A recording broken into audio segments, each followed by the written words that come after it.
সংসার হলো এমন একটা দায়িত্বের জায়গা, দুদিন ছুটি পেলেও 3 দিনের দিনকে সংসারের হালটা যদি না ধরি তাহলে সংসারটা ভেসে যাবে। আর আমি সর্বদাই চেষ্টা করতে থাকি দায়িত্বপূর্ণভাবে সংসারটাকে সামলাতে। সুপ্রভাত বন্ধুরা, আশা করি তোমরা খুব ভালো আছো, আর আমিও কিন্তু খুব ভালো আছি। নতুন একটা ভিডিওতে তোমাদেরকে জানাই অনেক অনেক ভালোবাসা আর স্বাগত। আর এখন বাজে সকাল 9টা, আর এখন থেকেই তোমাদেরকে সাথে নিয়ে ব্লগটাকে স্টার্ট করলাম। আই হোপ এই ব্লগটা তোমাদের খুব ভালো লাগবে, তাই শুরু থেকে শেষ পর্যন্ত দেখার কিন্তু অনুরোধটুকুনি রইল। আর আজকে কিন্তু ছাদ থেকেই ব্লগটাকে স্টার্ট করেছি।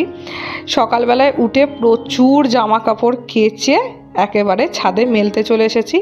আর সন্তোষকে সকালবেলায় উঠে ব্রেকফাস্ট করে দিয়েছি, আর ও কিন্তু খেয়ে দিয়ে চলে গেছে ডিউটিতে। আজকে 8টা থেকে ওর ডিউটি রয়েছে, আর তোমার হচ্ছে দুপুরের মধ্যেই চলে আসবে। আর আমি তো তোমাদের বলেছি আমাদের ছাদ ছাড়ার মেলার জায়গা নেই, তাই ছাদেই কিন্তু প্রচুর জামা কাপড় দিয়ে দিলাম। আর যে শাড়ি টাড়িগুলো পরেছিলাম সেগুলো একটুখানি রোদ খাওয়ানোর জন্য কিন্তু দিয়ে আসলাম। কি বলো তো, মানে অকেশানে তো আনন্দ করতে খুব ভালো লাগে, কিন্তু তারপরে সমস্ত জামা কাপড় কাচা বলো, তারপরে সেই কাচার পর সেগুলোকে গোছানো বলো, মানে সেইগুলো যে কি কষ্টের জিনিস, মানে সে আর বলার কিছু নেই। আর কি বলো তো, আমি যে কোনো জিনিস না ওই ফেলে রাখা, পরে করব, হচ্ছে হবে, মানে এই জিনিসটা আমি একদমই পছন্দ করি না। আমি চেষ্টা করি সব সময়ের জন্যই প্রত্যেকটা জিনিস সময় মতন করে নেওয়া, যাতে আমাকে পরে কিন্তু ওর জন্য আফসোস না করতে হয়, বা পরে ওর জন্য আর কি সময় বের করতে যাতে না হয়। তাই অকেশান শেষ হলো আর সঙ্গে সঙ্গে সেই জিনিসটা কমপ্লিট করে রাখি। আর আমার তো এখন অকেশান মানে ওই যে দুর্গাপুজো থেকে শুরু হয়েছে, রাস পর্যন্ত গিয়ে তারপরে আর কি শেষ হবে, বুঝলে তো। আর কালী পুজো তো তোমাদের সাথে পুরোটাই শেয়ার করেছি, দুর্গাপুজোও শেয়ার করেছি। আর এবছরে কালী পুজো দুর্গাপুজো কিন্তু আমার খুবই ভালো কাটিয়েছি, কিন্তু এই তো সামনে জগদ্ধাত্রী পুজো, সেটা যে কতটা ভালো করে কাটাতে পারবো জানি না। কিন্তু সন্তোষের তো ধরো ছুটি তো পাবে বলে মনে হচ্ছে না, কিন্তু আমি তো একটুখানি চন্দননগরে যাব, মাদের তো বলেছি আসতে। এখন মারা কতটা কি আসবে জানি না, মারা যদি আসে তাহলে যাব, ইচ্ছা তো সেটাই আছে। আর কি বলতো, দেখবে যে কোনো অনুষ্ঠান না একটুখানি যদি গ্যাপে গ্যাপে হয় তাহলে সেটাকে বেশ উপভোগ করা যায়। এই ধরো দুর্গাপুজো থেকে শুরু হয়েছে, মানে পর পর পর পর না আমার নাভিশ্বাস উঠে যায়। এই তো ধরো কালী পুজো শেষ হলো, তারপরেই তোমার জগদ্ধাত্রী পুজো মিটতে না মিটতেই কার্তিক পুজো, আমার তো কার্তিক ঠাকুর আছেই তোমরা জানো। তারপরে কার্তিক পুজোর সাথে সাথেই কিন্তু রাস, মানে আর তার মাঝখানে আবার আমাদের কিন্তু মানে সন্তোষদের থানাতেও কিন্তু একটা প্রোগ্রাম আছে, সেটা তোমাদের সাথে শেয়ার তো অবশ্যই করব, সেটাও দেখতে পাবে। মানে তোমরা এবার বলো এই সব জিনিসগুলো যদি একটু গ্যাপে গ্যাপে হয় তাহলে কতটা ভালো লাগে। কিন্তু তার মধ্যেও কিন্তু গোটা সংসারটাকে কিন্তু মানে অনুষ্ঠান তো আছে তো আছেই, তার সাথে সাথে কিন্তু সংসারটাকেও কিন্তু একার হাতে সামলে যায়। তো যাই হোক, সেটাকে আমি সমস্তভাবেই চেষ্টা করি যাতে সংসারটা যেন কোনোভাবেই অবহেলা না হয়। আর দেখো কথা বলতে বলতে কিন্তু আজকে রান্নাটা কিন্তু বসিয়ে দিয়েছি। আর রান্নাটা কিন্তু সবথেকে বড় দায়িত্বের কাজ, যেটা আমার মনে হয় যে খুব তাড়াতাড়ি করে রান্নাঘর থেকে বেরোতে পারলে ভালো হয়।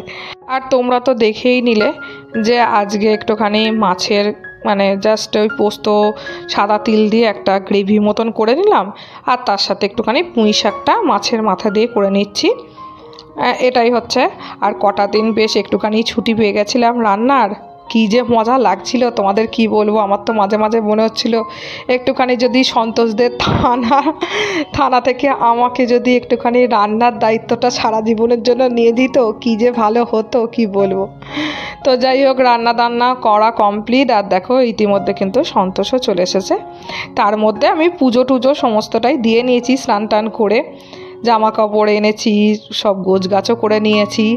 আর দেখো সেদিনকে কিন্তু তোমাদের সাথে খাটটা শেয়ার করেছিলাম, আর ডাইনিং টেবিলটা আমাদের এই কটা দিনের মধ্যে আর কিছুতেই সেট করা হচ্ছিল না, ওই জন্য শেয়ারও করা হয়নি আর ডাইনিং টেবিলটা দেখানোও হয়নি। দেখো খাটটা যেদিনকে আনা হয়েছিল সেদিনকে এই ডাইনিং টেবিলটাই কিন্তু আনা হয়েছে। দেখো কি সুন্দর কালারটা, না আমার কালারটা কিন্তু খুব ভালো লেগেছে। আমাদের ভাবো ডবল ডবল করে সমস্ত জিনিসকে কিনতে হচ্ছে বলো, কিন্তু কিছু করার নেই। তোমার এই সব জিনিসগুলো এই যে একবার কিনে নিলাম, যখনই সন্তোষের ট্রান্সফার হবে তখনই কিন্তু আমরা এই জিনিসগুলোকে কিন্তু বারংবার নিয়ে যেতে পারবো। এই যে আমরা সেট করে নিয়েছি, এবার খাওয়া দাওয়াটা সেরে নিই দুজন মিলে। আর কি বলতো, কালী পুজোতে যে যে জিনিসগুলো পাওয়া হয়েছে মানে ভাইফোঁটা, সেগুলোকে একটুখানি তোমাদের সাথে শেয়ার করি। দেখো এই বোতলটা কিন্তু সন্তোষ শঙ্খ বাজিয়ে আর কি পেয়েছে। ভাবো সন্তোষ কত সুন্দর শঙ্খ বাজাতে পারে, শঙ্খতে প্রায় 32 মিনিট শঙ্খ বাজিয়ে আর কি থার্ড হয়েছে। আর একটা ছেলে ফার্স্ট হয়েছিল, সে হচ্ছে 42 সেকেন্ডের শঙ্খ বাজিয়েছে, ভাবো। তো যাই হোক, আর এইটা হচ্ছে গনসা বাবা আর কি সন্তোষ আর কি গিফটে পেয়েছে ভাইফোঁটার দিনকে। আর আমি কি পেয়েছি সেটা একবার মানে খুললেই বুঝতে পারবো। আজকেই মনে আমি প্রথম খুলছি, তোমাদের সাথেও শেয়ার করব আর আমিও নিজেও দেখব। ও এরকম টাইপের আর কি কফি মগ দিয়েছিল, দেখো ভাতৃদ্বিতীয়ার শুভেচ্ছা বলে লেখা আছে, আর ডানকুনি থানা পুলিশ স্টেশন এরকম বলে লেখা আছে, ডানকুনি পুলিশ স্টেশন। এ দেখো কাছ থেকে একটুখানি দেখিয়ে দিচ্ছি, তখন আলো পড়ছিল বলে দেখানো যাচ্ছিল না। তো এই জিনিসগুলোই পাওয়া গেছে, তো ভালো লাগছে বেশ সমস্ত। আর গিফট পেলে বেশ মজাই লাগে, যাই বলো না কেন। তো যাই হোক, কালী পুজোটা কিন্তু আমি ভীষণ এনজয় করেছি। এরকম কালী পুজো জানি না আর কাটাতে পারবো কি না। আর দেখলাম যখন এখানে তো সেরকমভাবে ঠাকুর তো খুব একটা নেই, তো গনসা বাবাকে যখন পেয়েছি তখন এই দরজার উপরটায় লাগিয়ে রেখেই দিলাম, বুঝলে তো, দেখতেও ভালো লাগবে আর আমার পুজো করাও হবে। দেখো কি সুন্দর লাগছে দেখতে। এরপরে বিকেলবেলায় একটুখানি বেরোলাম। আর দেখো আমাদের এখানে বেরোনো বলতে খুব একটা ঘুরতে যাওয়ার জায়গা নেই, বুঝলে তো।